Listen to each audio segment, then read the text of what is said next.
நான் அடக்கிருந்தார். இந்த பொம்மை முதல்வர் இருக்காருல்ல, அவர் 4 வருஷம் விட்டாரு கோட்டை. இன்னைக்கு எலெக்ஷனுக்கு ஓட்டு கேட்டு போறதுக்காக கூட்டணி கட்சி தலைவர்கள்லாம் என்ன பிடிக்கிட்டீங்கன்னு ஓட்டு போய் கேட்கறது நாங்க சொல்ல.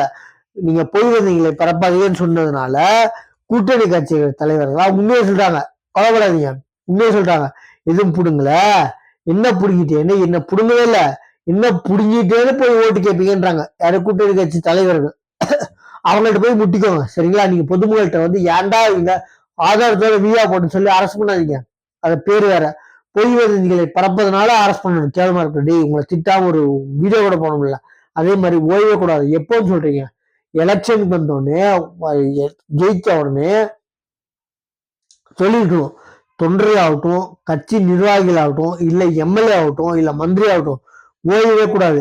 திமுகவில் இருப்பவர்களுக்கு ஓய்வு என்பதே இல்லை. களப்பணிகள் எப்பொழுதும் இருக்கும். தடைகளை பார்த்து கூட திமுக இயக்கம் நின்றதே இல்லை. திரும்ப கூடாது. எப்பங்க சொல்லணும்?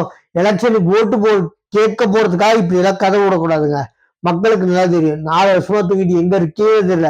வெறும் சோசியல் மீடியாவில் மட்டுமே பலாயிரம் கோடி கொள்ளட்டும், பலாயிரம் கோடிக்கு வேலை செஞ்சோம் அப்படின்னு சொல்றேன். நீங்க அந்த பலாயிரம் கோடி எங்க உங்க பேர்ல இருக்கா? சொல்லுங்க வெளிப்படையா. நீங்க என்ன போய் வந்தீங்களே பரவாயில்லைன்னு சொல்றதுனால புட்டு புடிச்ச வேற கூட்டணி கட்சி தலைவர்கள் என்னன்னு ஒண்ணும் புடுங்கல, நீங்க என்னத்த புடிங்கிட்டேன்னு போய் ஓட்டு கேட்பீங்கன்னு உங்க கூட்டணி கட்சி தலைவர் சொல்லியிருக்காங்க. நாங்க இல்ல, சரிங்களா? உடனே அரெஸ்ட் பண்ணுவீங்க. போய் வந்தீங்களே பரப்பாங்க. உண்மையை வீடியோட ஆதாரத்தோட போட்டீங்க, அதனால நாங்க அரெஸ்ட் பண்ணுவோம்னு சொல்லிட்டு, சரிங்களா? நம்ம சேனல் சப்ஸ்கிரைப் பண்ணி பாருங்க. தேங்க்யூ.